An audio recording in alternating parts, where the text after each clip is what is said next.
السلام علیکم ناظرین، تلنگانہ نیوز ٹوڈے میں آپ کا خیر مقدم ہے۔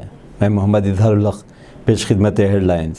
نارائن پیٹ میں اجتماعی قومی ترانہ پروگرام میں سینکڑوں افراد کی شرکت۔ نارائن پیٹ میں اجتماعی قومی ترانہ پروگرام میں سینکڑوں افراد کی شرکت۔ تلنگانہ بھر میں اجتماعی طور پر قومی ترانہ پڑھنے کے پروگرام کے حصے کے طور پر نارائن پیٹ ٹاؤن کے بارم بولی علاقے میں 11:30 پر منعقدہ تقریب میں نارائن پیٹ ضلع کلکٹر ہری چند ناتھ ساری و اعلیٰ عہدیداروں اور طلباء کے ساتھ شرکت کی۔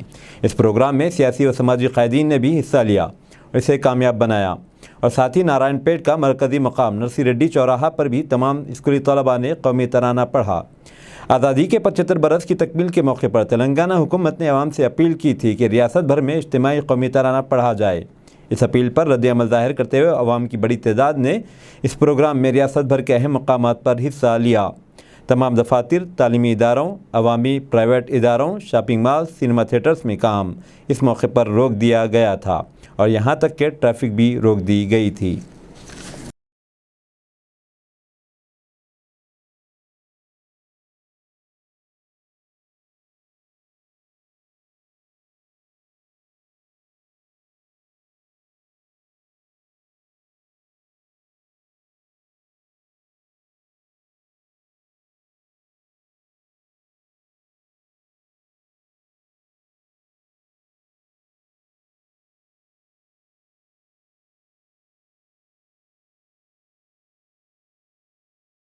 تلنگانہ ہائی کورٹ کے 4 نئے ججز اور 2 ایڈیشنل ججز نے حلف لیا۔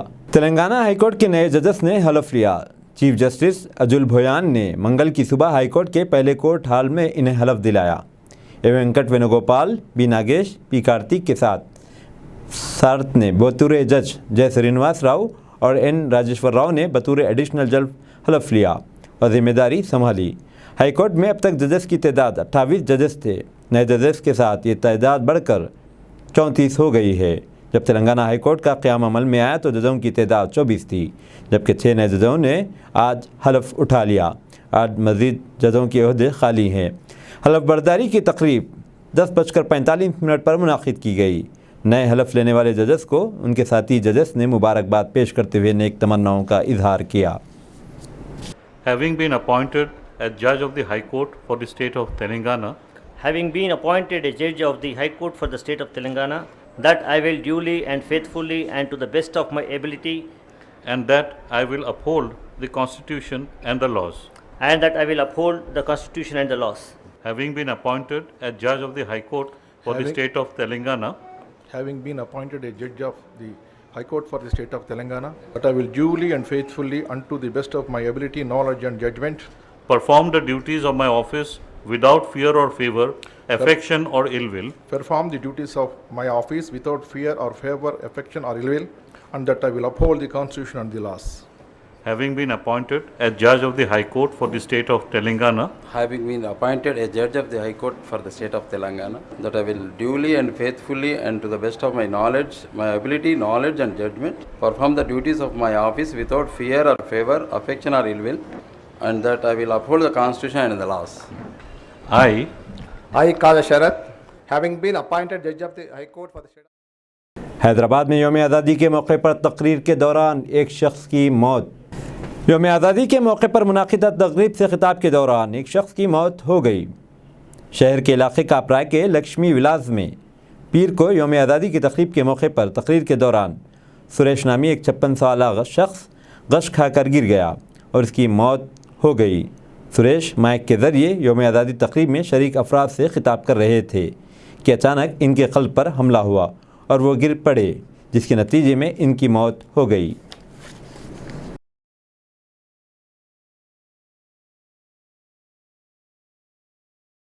کشمیر کے علاقے میں ندی میں بس کے گر جانے کی وجہ سے 6 جوان ہلاک۔ کشمیر کے پہلگام میں ایک بس ندی میں گر پڑی، جس کے نتیجے میں 6 جوانوں کی موت ہو گئی۔ اس بس میں انڈو تبت بارڈر پولیس کے جوان سفر کر رہے تھے۔ بس میں حادثے کے وقت 39 جوان سوار تھے، جن میں 37 ITBP کے جوان اور 2 کشمیری پولیس ملازمین شامل ہیں۔ بریک فیل ہونے کے نتیجے میں بس فرسلان کے مقام پر ندی میں گر پڑی۔ معلوم ہوا ہے کہ اس بس میں امرناتھ یاترا کے پاس ڈیوٹی انجام دینے والے ملازمین سفر کر رہے تھے۔ یہ حادثہ اس وقت پیش آیا جب چندن واری سے بس پہلگام جا رہی تھی۔ زخمیوں کو علاج کے لیے ہاسپٹل منتقل کر دیا گیا۔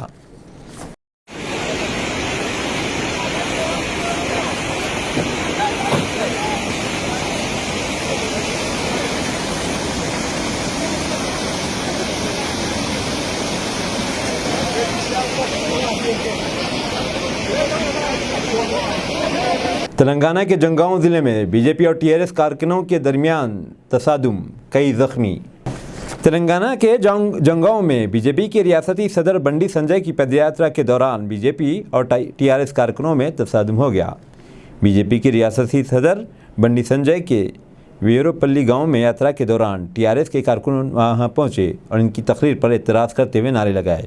اس موقع پر دونوں جماعتوں کے کارکنوں میں تصادم ہو گیا۔ اس موقع پر دونوں جماعتوں کے کارکنوں نے ایک دوسرے پر سنگ باری کی۔ پولیس نے مداخلت کرتے ہوئے دونوں گروپس کو منتشر کر دیا۔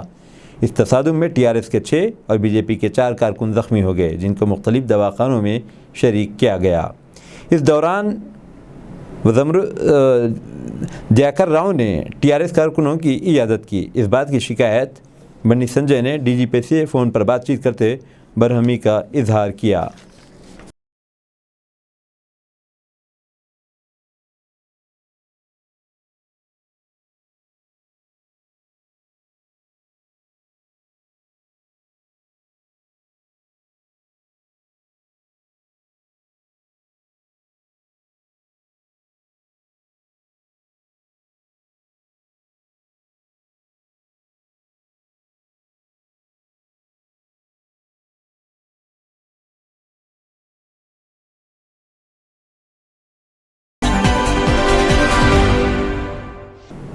مرکزی حکومت نے غذائی اشیاء پر ٹیکسز لگانے کے بعد امول دودھ والوں نے بھی فی لیٹر 2 روپے کا اضافہ کر دیا۔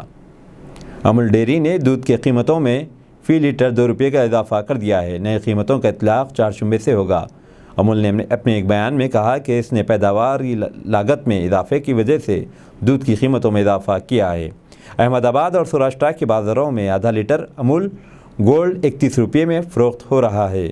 امول تازہ دودھ کا آدھا لیٹر 25 روپے میں فروخت ہو رہا ہے۔ کمپنی نے اپنے بیان میں کہا کہ 2 روپے فی لیٹر میں اضافے کا مطلب ایم آر پی میں 4 روپے کا اضافہ ہے۔ تنظیم کا کہنا ہے کہ دودھ کی قیمتوں میں اضافے سے دودھ پیدا کرنے والوں کو یقین دلایا جائے گا۔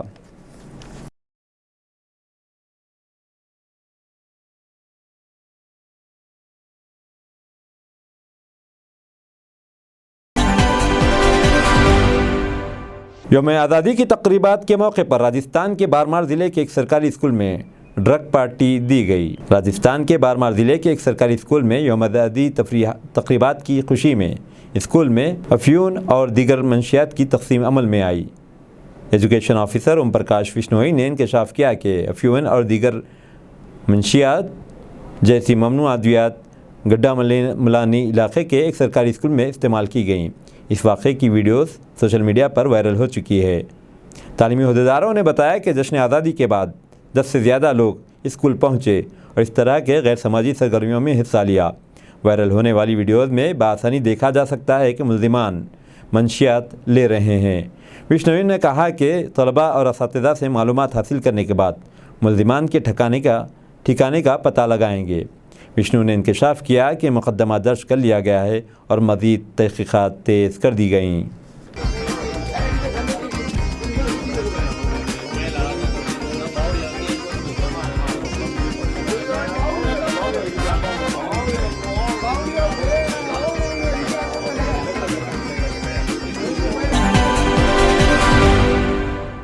کشمیر کے شوپیان کے چوٹی پورہ علاقے میں سیب کے باغ میں کام کرنے والے مزدوروں پر دہشت گردوں کی فائرنگ، ایک ہلاک دوسرا زخمی۔ کشمیر پر ایک بار پھر دہشت گردی کی وارداتیں شروع ہو چکی ہیں۔ چنانچہ شوپیان کے چوٹی پورہ علاقے میں سیب کے باغ میں دہشت گردوں نے مہاجر مزدوروں پر فائرنگ کر دی۔ فائرنگ کے نتیجے میں ایک شخص ہلاک، دوسرا زخمی ہوا۔ اطلاع ملنے پر پولیس اور سیکورٹی فورسز نے موقع واردات پر پہنچ کر علاقے کو گھیرے میں لے لیا۔ دہشت گردوں کی تلاشی شروع کر دی۔ گزشتہ 24 گھنٹوں میں کشمیری اقلیتی برادری پر یہ دوسرا حملہ ہے۔ پیر کی آدھی رات کو دہشت گردوں نے وسطی کشمیر کے ضلع بڈگام کے گوپل پورہ علاقے میں گرینیڈ پھینکا، جس میں ایک شخص شدید زخمی ہو گیا۔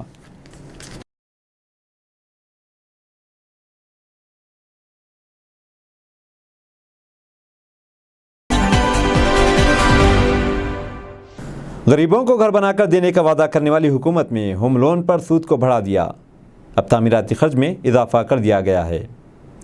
ریزرو بینک آف انڈیا نے معاشی حالات سدھارنے کے نام پر ریپو ریٹ یعنی قرض پر سود میں اضافہ کر دیا ہے۔ اس طرح ہوم لون پر قرض کی ماہانہ قسط EMI ادا کرنا بوجھ بن گیا ہے۔ اس کا بوجھ سب پر ہی عائد ہوتا ہے۔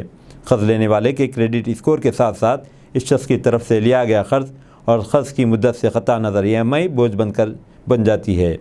ریزرو بینک آف انڈیا 3 مئی سے اب تک ریپو ریٹ میں 4 بار اضافہ کیا ہے، یعنی 1.40% کا اضافہ ہوا ہے۔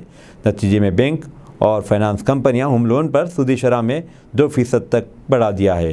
بینکوں نے سود میں جو اضافہ کیا ہے وہ اس طرح ہے۔ اسٹیٹ بینک آف انڈیا 6.75% سے بڑھا کر 7.55% یعنی 0.80% کا اضافہ کر دیا ہے۔ پنجاب نیشنل بینک نے 6.50% سے بڑھا کر 7.40% کر دیا ہے، یعنی 0.90% کا اضافہ کر دیا ہے۔ بینک آف انڈیا نے شرح سود 6.50% سے بڑھا کر 7.45% کر دیا ہے، یعنی 0.95% کا اضافہ ہوا ہے۔ کینرا بینک نے 6.90% سے بڑھا کر 7.60% کر دیا ہے، یعنی 0.70% کا اضافہ ہوا ہے۔ LIC ہاؤسنگ کے 6.9% سے بڑھا کر 7.55% کر دیا ہے، یعنی 0.65% کا اضافہ کر دیا گیا ہے۔ ICICI بینک کا 2% کا اضافہ ہے۔ GFC نے 0.85% کا اضافہ کیا ہے۔ سٹی بینک نے 0.15% کا اضافہ کیا ہے۔ ایکسس بینک نے 0.70% کا اضافہ کو کوٹک مہندرا نے 0.95% کا اضافہ کیا ہے۔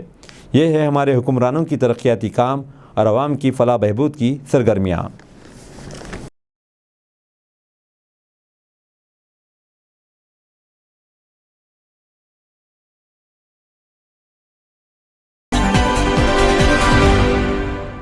سرکاری سبسڈی اور فوائد حاصل کرنے کے لیے آدھار نمبر یا اندراج کا درست ہونا ضروری ہے۔ حکومت نے آدھار کے تعلق سے شرائط کو سخت کرتے ہوئے ہدایت دی ہے کہ اب سے سرکاری سبسڈی اور فوائد حاصل کرنے کے لیے آدھار نمبر یا اندراج سلپ کا درست ہونا ضروری ہے۔ اس سلسلے میں unique identification authority of India نے گزشتہ ہفتے تمام مرکزی وزارتوں اور ریاستی حکومتوں کو ایک سرکولر ارسال کیا ہے۔ 11 اگست کو ایک سرکولر جاری کیا ہے جس میں آدھار کے اصولوں کو مزید سخت کر دیا گیا ہے۔ تازہ ترین سرکولر میں کہا گیا ہے کہ ملک میں 99% سے زیادہ بالغوں کو آدھار نمبر جاری کر دیا گیا ہے۔ آدھار کا اندراج ہو چکا ہے لیکن کارڈ ابھی دستیاب نہیں ہوا اور مذکورہ شخص اپنی سلپ دکھا کر حکومت سے سبسڈی حاصل اور دیگر مراد حاصل کر سکتا ہے۔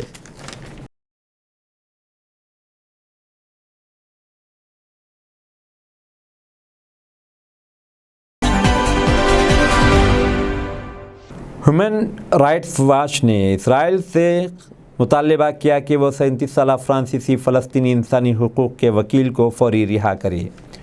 ہیومن رائٹس واچ کے مطابق اسرائیل نے 37 سالہ فرانسیسی فلسطینی انسانی حقوق کے وکیل صلاح موری کو 7 مارچ کے دن مشرقی یروشلم میں ان کے گھر سے من گھڑت الزامات کی بنیاد پر گرفتار کر لیا ہے۔ انہیں رہا کیا جانا چاہیے۔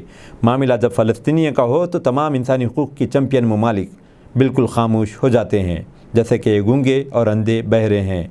ہیومن رائٹس واچ کے فوری انہیں رہا کرنے کا مطالبہ کیا، بلکہ انہیں یروشلم میں ان کی شہریت کا درجہ بحال کرے۔ اسرائیل کی نام نہاد حکومت جو کہ جبر و ستم اور ظلم و زیادتی اور یورپ کی بے جا تائید کے سبب قائم ہے، اس نے انسانی حقوق کے وکیل صلاح موری کو 8 اکتوبر کو ان کی رہائشی اختیارات منسوخ کر دیے، لیکن امن کے دعوے دار چیمپئن ممالک نے اس پر زبان تک نہیں کھولی۔ اس سے ان کی فراڈ ہونے میں کوئی شک باقی نہیں رہتا۔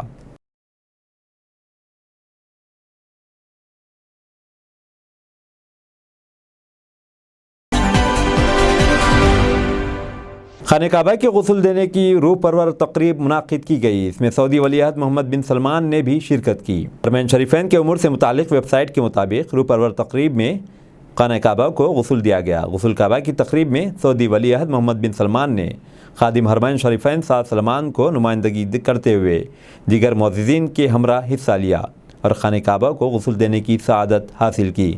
غسل کعبہ کی تقریب نبی کریم صلی اللہ علیہ وسلم کے زمانے سے چلی آ رہی ہے۔ نبی کریم صلی اللہ علیہ وسلم سال میں 2 مرتبہ خانہ کعبہ کو غسل دیا کرتے تھے۔ تقریب میں خانہ کعبہ کی اندرونی دیواروں کو عرق گلاب، عود اور مشک میں تر تولیوں سے صاف کیا گیا۔ خانہ کعبہ کے فرش کو آب زمزم میں عرق گلاب ملا کر کھجور کے پتوں اور ہاتھوں سے صاف کیا گیا۔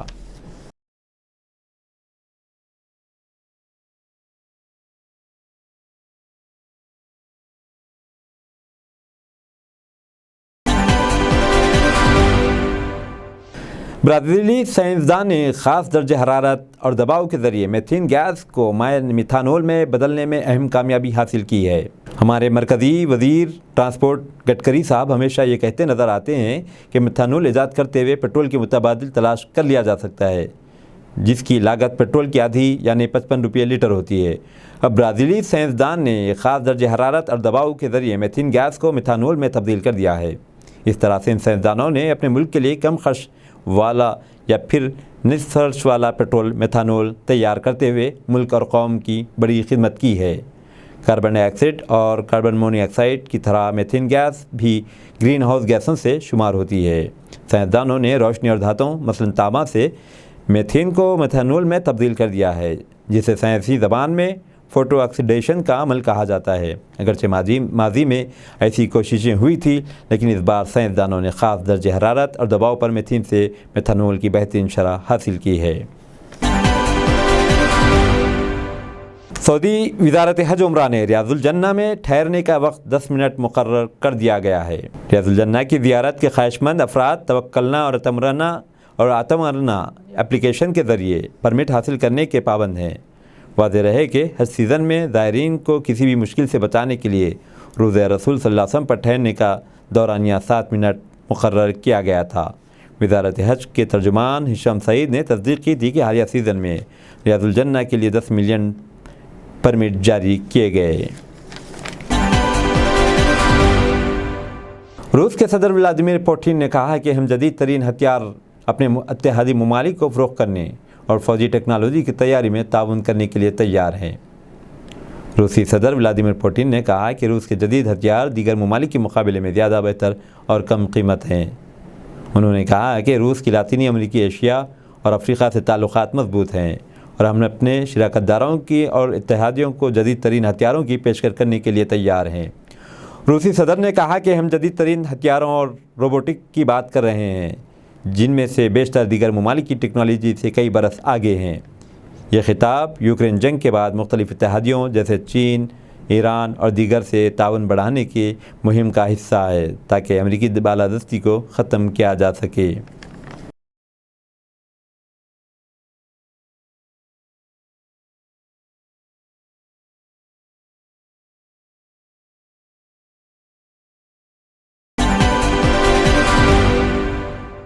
افغان دارالحکومت کابل میں زوردار دھماکہ ہوا ہے، جو اس میں 2 افراد کے زخمی ہونے کی اطلاعات ہیں۔ غیر ملکی میڈیا کے مطابق دھماکہ کابل میں ایک ٹیلی ویژن اسٹیشن کے قریب ہوا، جس میں 2 افراد زخمی ہوئے۔ افغان وزارت داخلہ کے حکام کے مطابق دھماکہ خیز مواد ایک ہاتھ گاڑی میں رکھا گیا تھا۔ خیال رہے کہ یہ دھماکہ ایک ایسے وقت ہوا جبکہ افغانستان میں طالبان کے اقتدار کا 1 سال مکمل ہونے پر 15 اگست کو عام تعطیل کا اعلان کیا گیا تھا۔ واضح رہے کہ گزشتہ سال امریکی افواج کے انخلاء کے بعد طالبان نے 15 اگست 2021 کو افغان دارالحکومت کابل پر دوبارہ قبضہ کر لیا تھا۔